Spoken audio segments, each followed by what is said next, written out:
Hello, everyone. I'm Charlie, and welcome to our FSI breakdown of the Champions League final here.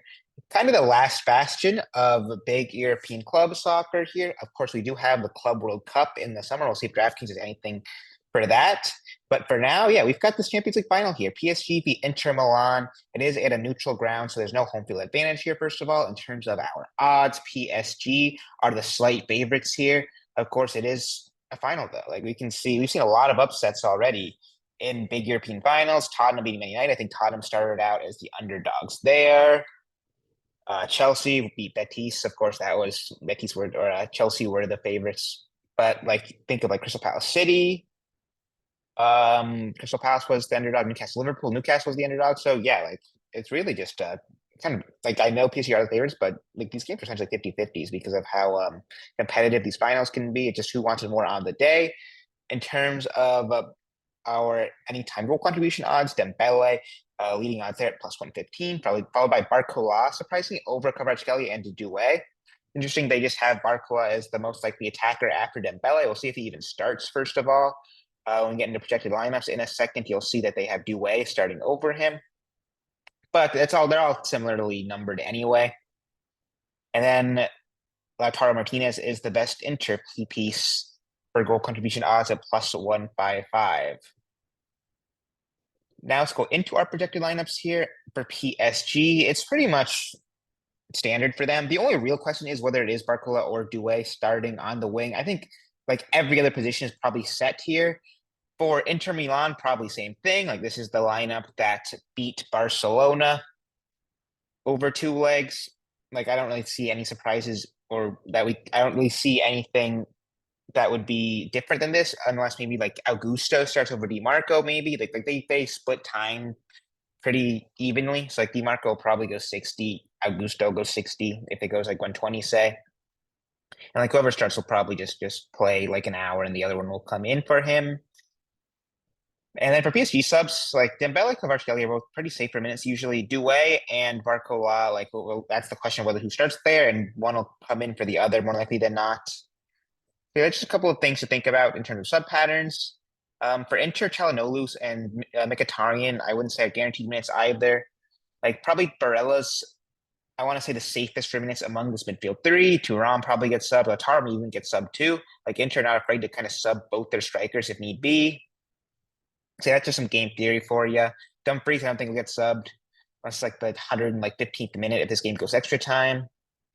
And now let's get into pricing here. Dembele is the big name up top. In cash games, you probably just go him and Kvara just as your first couple guys in, just because of how solid they've been. They don't have like the best floor and like traditional floor points. Like Commercial is pretty poor against Arsenal, but he usually can get to like 10, 12, 15 points, just like shots and key passes and some crosses.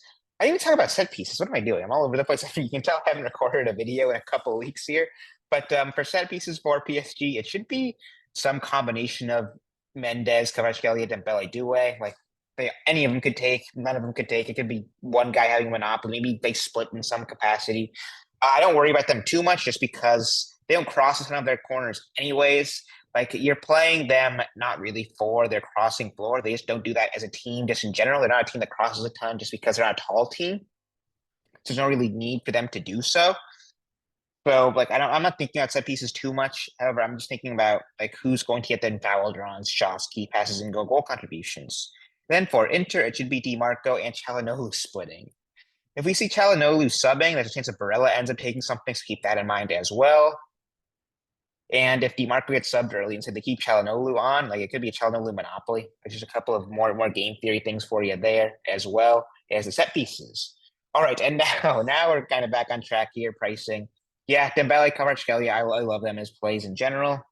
Doué at 10K feels a little bit pricey just because he's typically a little bit more limited for minutes, as you can see here. Saying that though, he could be a little bit more of an interesting GPP contrarian option because I guarantee you he will be a lot less owned than Kvaratskhelia and Dembele. Lautaro 9,400, I don't think will be as popular as those other PSG guys as well. It's just hard to kind of cram like Dembele, Kvara, and one of those other two guys in cash builds. over. I don't think that's a crazy path. Nova 8,600, maybe a little bit pricey. He is on penalty kicks though, which is the advantage there. But against these tougher possession teams, he doesn't really offer the best of floor, as you can see here. All of his points have been largely goal contributions. If you look at that, which is not that sustainable, considering he is typically a like deeper lying playmaker. He's not a guy who like scores a ton from open play. Like all these goal contributions have typically been from a set piece, like a penalty. I think like both these were off the corners or crossing free kicks, I want to say.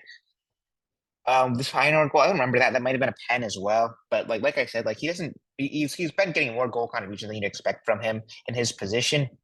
And when you consider like a little bit more game theory here, this could be a cagey final just because it is a Champions League final. I think the last couple years have been pretty defensive from both teams, just because teams get nervous. Like you kind of play not to lose, even if you don't really intend to in finals.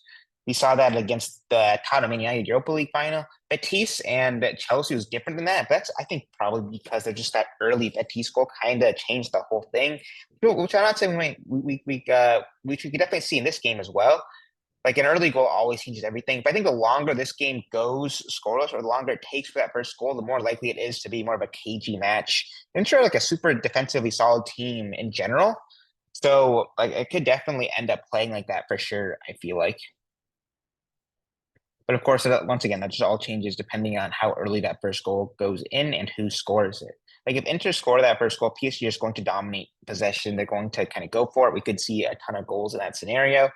If PSG score first, I don't know. Like Inter, I think will probably just try their best to kind of stay in it. Like they'll probably be fine, like going 1-0 down to halftime, say, and then try to go for it in the second half. And in that case, you could see more of a KG scenario there as well. So you have to kind of plan things in your head in these showdowns. Just a little bit of game theory here. Kind of paint a picture of what you think will happen and then build for said scenario, especially in GPP builds. But we'll talk a little bit about that more in terms of like build construction after we go through the pricing. I was on Chalanolu. After that, guys thinking about Batinia, I think could be a decent GPP play. I think he'll be on pens. He's missed a couple in a row, which scares me a little bit. So like maybe they go with Kvaratskhelia or Dembele as their next penalty. But he's been like largely solid before then. Like he scored like 5 or 6 penalties in a row before that miss that he had a couple weeks ago, I think in Champions League, and the miss he had in the league. But he's a solid penalty taker. Like I'd be a little bit surprised if they took him off of them. Then you got like these really cheap PSG fullbacks and Inter, frankly. Like Hakimi at 6,600. Like this is going to be a core play for me just because he's wildly underpriced. He hasn't been this cheap. Like one game against Man City, he was this cheap. But other than that, like he's not been this cheap ever. And that's wild to see, especially considering that they are playing Inter, who are going to be a team that'll have less the ball. Like Inter are going to dominate possession. I'll tell you that for sure. They'll probably have like 65% possession. Like even if they're winning, I wouldn't be surprised if the numbers shake out like that. But Hakimi is just your ceiling fullback. He doesn't have the best of floor, but you're fine with that for 6K because like he'll still get to like 5 or 6 in floor. And he's got so many goal contributions. He's got 8 in 16 games, such as crazy numbers for a fullback. But he just bombs up the field. Like they don't play with an established striker, PSG. So you get deeper runs from your Hakimis, your Nuno Mendez's, even your like Fabian Ruiz's. Just kind of make up that space, and you'll see Dembele drop back. So that just is really like Dembele is. I mean, Hakimi, I'm sorry, is a right back, but he's gonna play almost as a pseudo attacker when they're in possession, especially the 6,600. I think that is just way underpriced. Dumfries, he's been super solid. Like I never minded Dumfries play. I think he's probably your best pound for pound interplay player, just because of the pricing of this slate here. Like Calhanoglu A600 feels a little bit scary for that much. DiMarco, you just worry about the minutes a little bit, but 5,600 is not a bad price at all for a DiMarco. So I don't mind that really, but the minutes just scare me a tiny bit here. I still have some shares where possible. And then Nuno Mendes, I love a lot as well. Like I said, not the best floor on these PSG fullbacks typically, but you're playing for their goal contribution equity. Like if we look at their to score or give assist props here, plus 455 and plus 315 or 310, I'm sorry. They're both really good odds for a fullback. Same with Dumfries too, who is like more of an attacking wingback. So yeah, like these guys are underpriced for their ability for sure. All of those like 4 fullbacks across the board. I got our first goalkeeper here, Donnarumma. I could see him being popular in cash games just because I think goalkeepers, I think there's people security blankets in these finals just because of how much potential there is for these games to be cagey, for one, and then for two, they're just a safe minute. Like they're going to go 120 minutes if this game goes extra time, just because you just don't sub your goalkeeper. Really, that's like someone gets injured or something, or like there's some crazy tactical reasons for like the penalty shootout, but that's just so rare. But like you're getting 120 minutes if this game goes extra time from these goalkeepers. And at 5K and 5,600, they're both kind of cheap as well. Like they're not gonna like break the bank. You can pair them with like your attackers pretty easily. What I will say is that in GPP builds, I try to game script them a little bit more. Like I wouldn't want to play like a Donnarumma with a Lautaro Martinez just because like that doesn't really work. I feel like because Lautaro needs a goal to get there. And if PSG give up a goal, I just don't really see Donnarumma making the saves to make up for that. However, I think it's a little bit different if you're playing with maybe like a Kvaratskhelia, Debele, and like a Sommer. Just because, like I said, I think PSG have the flow of play more often than not here, and you can get that. That means that Sommer could have some decent save equity. Like you could see PSG kind of dominating, pummeling, taking a ton of shots on goal, which could make Sommer get there, even if he gives up a goal or two. Like if he makes like 6, 7 saves, gives up 2 goals, let's just say, that's 8 points right there in floor, which is perfectly fine. And that probably pays off that 5K price tag. So yeah, it's all about game script here. I don't think like I just don't see PSG doing the same, like Inter dominating like that, like they would, like PSG could. So that's just a little bit more game script for you, a little bit more game theory. That I'll talk about more as we go through builds in a second here. And then we're looking at these bargain guys. I love Barella play 4,200. I think if you're just not too worried about like I don't really mind him as like your last kind of inter guy in builds, certain builds at 4K. Like if you're prioritizing all your PSG attackers, that might just be all the salary you have left. And if you land on him as like your last piece in, just as your interplay in certain builds, like I said, I think that's a great option. Other guys down here, like Jao Neves at 4,400 is not a bad play. Mkhitaryan, it's all right. You got all these center backs here who could all always make for an interesting TPP play just because they're all going to be probably sub 5% owned in this kind of big GPP. Which yeah, I guess I'll talk about now. This is a really nice contest here that they're releasing. This is like bigger than the Premier League finale contest was. 100K contest, 20K to first. If you're trying to win that 20K, you're gonna have to get different. It's a big field contest with 4,700 people. So there is some merit to kind of playing the ownership game a little bit and playing these like center backs and then leaving salary on the table, which we'll talk about in a second here as well. But yeah, these center backs, they're not going to be low owned. Play for maybe a goal like a Cherby got against Barcelona here, like 13 points that paid off his 3K price range and then some. All right, yeah. Now let's talk about build construction here a little bit in terms of cash. Like I'm starting Dembele, Kvaratskhelia, Hakimi for sure.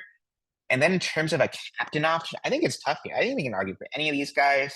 Dembele is probably my favorite, but like there's no reason that like you can't just go with Hakimi here just because he is so cheap.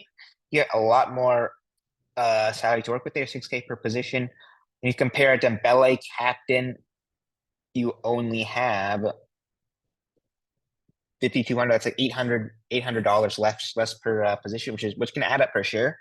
But yeah, those are my three guys in my cash score. Now, let's talk about some GPP construction here. Like I said, I think, okay, so we talk about it. It is all about game theory in these GPPs. Just what can you imagine the game playing out as? You can't really do that in like classic, like you can in these showdown slates. Like play for scoreline. Play for, say, PSG, say, go 1-0 up early. It's a Dembele goal from Kvaratskhelia, say. I'm covering that. Now, what do I think happens next? It's 1-0. Maybe Inter start to come into the game a little bit. They have to push a little bit. Maybe I play for some Inter sets, DiMarco Çalhanoğlu. I'm hoping for corners there. And like, okay, that's how I'm starting my build right here. And then maybe I go, say, maybe Jao Neves or something gets there with like 8 points, and I play like a center back or something for some low ownership there. Maybe Mkhitaryan, maybe Marquinhos. All those guys are perfectly good options. That's a game script right there. Early PSG goal, maybe Inter grow into the game a little bit and get some guys who can get there that way. I could, of course, like a really easy game script to make is goalkeepers. Say I think PSG win 2-0. Let's just say Dembele, Kvaratskhelia combined for a goal or something. Donnarumma. bang, and I go like a Nuno Mendes or something, maybe Hakimi in here, and I play for that. Like there are plenty of ways to go about building different GPP lineups. And then, like I said, I think the best thing you can do is maybe leaving salary on the table. Like say maybe you captain Hakimi, Donnarumma, Kvaratskhelia, and you just play guys down here. Maybe you go like Barella, Neves, and don't go up to like one of these 9,400 guys. Maybe you play like a 7K guy, like a Barcola, maybe, a Vitinha, maybe. And that build is just going to be infinitely less duped than you would if you play a guy up there and maybe fill your salary.